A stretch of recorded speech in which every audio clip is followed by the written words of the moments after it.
بسم اللہ الرحمن الرحیم۔ قسط نمبر 14، عجیب و حیرت انگیز واقعات کا سلسلہ۔ حلیمہ سعدیہ رضی اللہ تعالی عنہا فرماتی ہیں، میں پریشانی کی حالت میں مکہ پہنچی۔ آپ صلی اللہ علیہ وسلم کے دادا عبد المطلب کے پاس پہنچتے ہی میں نے کہا، میں آج رات محمد صلی اللہ علیہ وآلہ وسلم کو لے کر آ رہی تھی۔ جب میں بالائی علاقے میں پہنچی تو وہ اچانک کہیں گم ہو گئے۔ اب خدا کی قسم میں نہیں جانتی وہ کہاں ہیں۔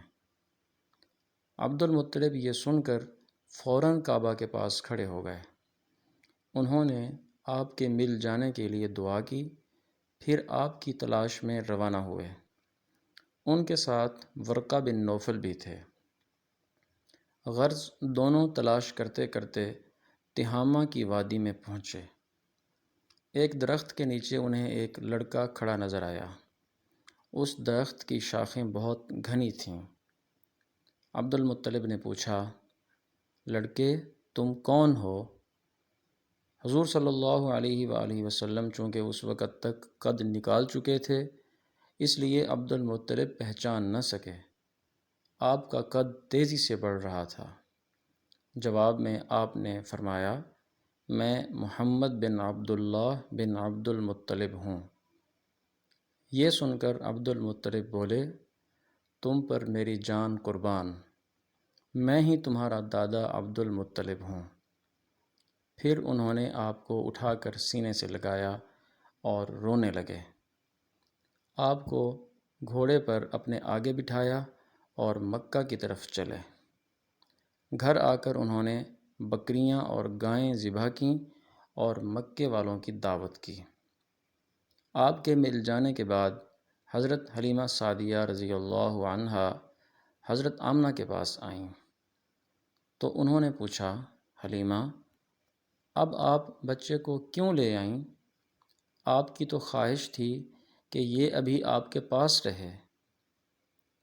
حلیمہ سعدیہ نے جواب دیا، یہ اب بڑے ہو گئے ہیں اور اللہ کی قسم میں اپنی ذمہ داری پوری کر چکی ہوں۔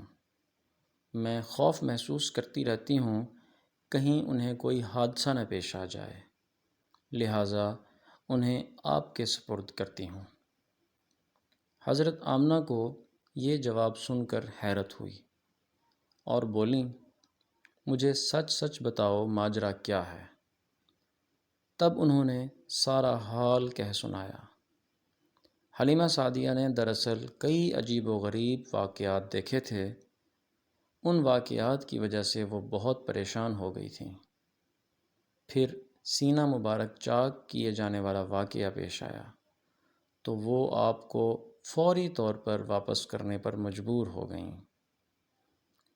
وہ چند واقعات حضرت حلیمہ رضی اللہ عنہا اس طرح بیان کرتی ہیں۔ ایک مرتبہ یہودیوں کی ایک جماعت میرے پاس سے گزری۔ یہ لوگ آسمانی کتاب تورات کو ماننے کا دعویٰ کرتے تھے۔ میں نے ان سے کہا، کیا آپ لوگ میرے اس بیٹے کے بارے میں کچھ بتا سکتے ہیں؟ ساتھ ہی میں نے حضور اکرم صلی اللہ علیہ وآلہ وسلم کی پیدائش کے بارے میں انہیں تفصیلات سنائیں۔ یہودی تفصیلات سن کر آپس میں کہنے لگے، اس بچے کو قتل کر دینا چاہیے۔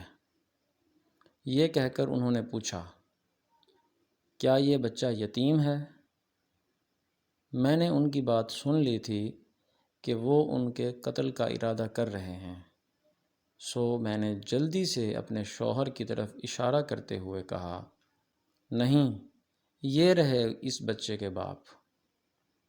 تب انہوں نے کہا، اگر یہ بچہ یتیم ہوتا تو ہم ضرور اسے قتل کر دیتے۔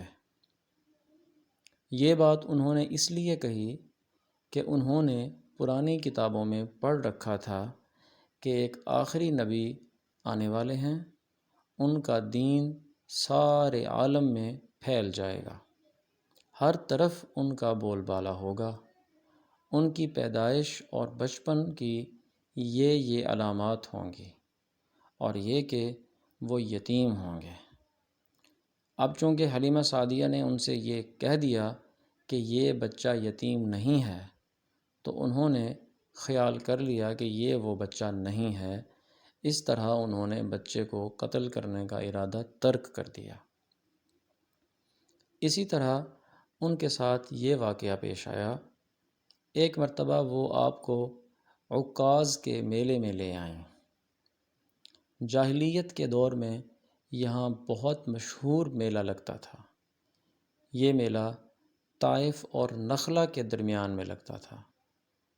عرب کے لوگ حج کرنے آتے تو شوال کا مہینہ اس میلے میں گزارتے، کھیلتے، کودتے اور اپنی بڑائیاں بیان کرتے۔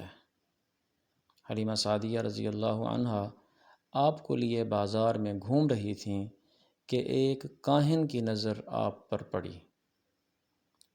اسے آپ میں نبوت کی تمام علامات نظر آ گئیں۔ اس نے پکار کر کہا، لوگو، اس بچے کو مار ڈالو۔ حلیمہ اس کاہن کی بات سن کر گھبرا گئیں اور جلدی سے وہاں سے سرک گئیں۔ اس طرح اللہ تعالیٰ نے حضور صلی اللہ علیہ وآلہ وسلم کی حفاظت فرمائی۔ میلے میں موجود لوگوں نے کاہن کی آواز سن کر ادھر ادھر دیکھا کہ کس بچے کو قتل کرنے کے لیے کہا گیا ہے، مگر انہیں وہاں کوئی بچہ نظر نہ آیا۔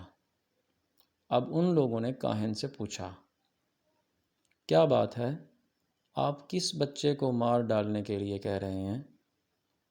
اس نے ان لوگوں کو بتایا، میں نے ابھی ایک لڑکے کو دیکھا ہے، معبودوں کی قسم وہ تمہارے دین کے ماننے والوں کو قتل کرے گا، تمہارے بتوں کو توڑے گا اور وہ تم سب پر غالب آئے گا۔ یہ سن کر لوگ آپ صلی اللہ علیہ وآلہ وسلم کی تلاش میں ادھر ادھر دوڑے، لیکن ناکام رہے۔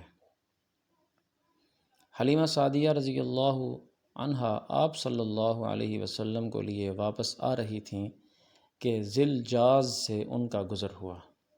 یہاں بھی میلہ لگا ہوا تھا۔ اس بازار میں ایک نجومی تھا، لوگ اس کے پاس اپنے بچوں کو لے کر آتے تھے۔ وہ بچوں کو دیکھ کر ان کی قسمت کے بارے میں اندازے لگاتا تھا۔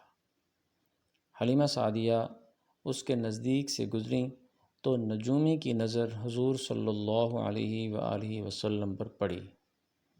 نجومی کو آپ صلی اللہ علیہ وآلہ وسلم کی مہر نبوت نظر آ گئی۔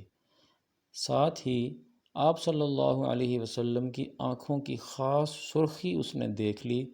وہ چلا اٹھا، اے عرب کے لوگو، اس لڑکے کو قتل کر دو، یہ یقیناً تمہارے دین کے ماننے والوں کو قتل کر دے گا، تمہارے بتوں کو توڑے گا اور تم پر غالب آئے گا۔ یہ کہتے ہوئے وہ آپ کی طرف جھپٹا، لیکن اسی وقت وہ پاگل ہو گیا اور اسی پاگل پن میں مر گیا۔ ایک اور واقعہ ہوا، سیرت ابن ہشام میں ہے کہ حبشہ کے عیسائیوں کی ایک جماعت حضور صلی اللہ علیہ وسلم کے پاس سے گزری۔ اس وقت آپ صلی اللہ علیہ وسلم حلیمہ سعدیہ کے ساتھ تھے اور وہ آپ کو آپ صلی اللہ علیہ وسلم کی والدہ کے حوالے کرنے جا رہی تھیں۔ ان عیسائیوں نے آپ صلی اللہ علیہ وسلم کے مونڈھوں کے درمیان مہر نبوت کو دیکھا اور آپ صلی اللہ علیہ وآلہ وسلم کی آنکھوں کی سرخی کو بھی دیکھا۔ انہوں نے حلیمہ سعدیہ سے پوچھا، کیا اس بچے کی آنکھوں میں کوئی تکلیف ہے؟ انہوں نے جواب میں کہا، نہیں، کوئی تکلیف نہیں، یہ سرخی تو ان کی آنکھوں میں قدرتی ہے۔ ان عیسائیوں نے کہا، تب اس بچے کو ہمارے حوالے کر دو، ہم اسے اپنے ملک لے جائیں گے۔ یہ بچہ پیغمبر ہے، آخری نبی ہے اور بڑی شان والا ہے، ہم اس کے بارے میں سب کچھ جانتے ہیں۔ حلیمہ سعدیہ یہ سنتے ہی وہاں سے جلدی سے دور چلی گئیں، یہاں تک کہ آپ صلی اللہ علیہ وآلہ وسلم کو آپ صلی اللہ علیہ وسلم کی والدہ کے پاس پہنچا دیا۔ ان تمام واقعات میں جو سب سے اہم واقعہ ہے وہ سینہ مبارک چاک کرنے والا تھا۔ روایات سے یہ بات ثابت ہوتی ہے کہ آپ صلی اللہ علیہ وسلم کے سینہ مبارک پر سلائی کے نشانات موجود تھے، جیسا کہ آج کل ڈاکٹر حضرات آپریشن کے بعد ٹانکے لگاتے ہیں۔ ٹانکے کھول دیے جانے کے بعد بھی سلائی کے نشانات موجود رہتے ہیں۔ اس واقعہ کے بعد حلیمہ سعدیہ اور ان کے خاوند نے فیصلہ کیا کہ اب بچے کو اپنے پاس نہیں رکھنا چاہیے۔ جب حضرت حلیمہ سعدیہ نے آپ صلی اللہ علیہ وآلہ وسلم کو حضرت آمنہ کے حوالے کیا، اس وقت آپ صلی اللہ علیہ وآلہ وسلم کی عمر مبارک 4 سال تھی۔ ایک روایت یہ ملتی ہے کہ اس وقت عمر شریف 5 سال تھی، جبکہ ایک تیسری روایت کے مطابق عمر مبارک 6 سال ہو چکی تھی۔ جب حلیمہ سعدیہ نے آپ صلی اللہ علیہ وآلہ وسلم کو حضرت آمنہ کے حوالے کیا تو اس کے کچھ دنوں بعد حضرت آمنہ انتقال کر گئیں۔ والدہ کا سایہ بھی سر سے اٹھ گیا۔ حضرت آمنہ کی وفات مکہ اور مدینہ کے درمیان ابوا کے مقام پر ہوئی۔ آپ کو یہیں دفن کیا گیا۔ ہوا یہ کہ آپ صلی اللہ علیہ وسلم کی والدہ آپ کو لے کر اپنے میکے مدینہ منورہ گئیں۔ آپ صلی اللہ علیہ وآلہ وسلم کے ساتھ ایمن بھی تھیں۔ ایمن کہتی ہیں، ایک دن مدینہ کے 2 یہودی میرے پاس آئے اور بولے، ذرا محمد صلی اللہ علیہ وسلم کو ہمارے سامنے لاؤ، ہم انہیں دیکھنا چاہتے ہیں۔ وہ آپ صلی اللہ علیہ وآلہ وسلم کو ان کے سامنے لے آئیں۔ انہوں نے اچھی طرح دیکھا۔ پھر ایک نے اپنے ساتھی سے کہا، یہ اس امت کا نبی ہے اور یہ شہر ان کی ہجرت گاہ ہے، یہاں زبردست جنگ ہوگی، قیدی پکڑے جائیں گے۔ آپ صلی اللہ علیہ وسلم کی والدہ کو یہودیوں کی اس بات کا پتہ چلا تو آپ ڈر گئیں اور آپ صلی اللہ علیہ وسلم کو لے کر مکہ کی طرف روانہ ہوئیں، مگر راستے ہی میں ابوا کے مقام پر وفات پا گئیں۔ 6 سال کی عمر میں والدہ کا سایہ بھی اٹھ گیا۔ سیرت کا یہ مبارک سلسلہ جاری ہے۔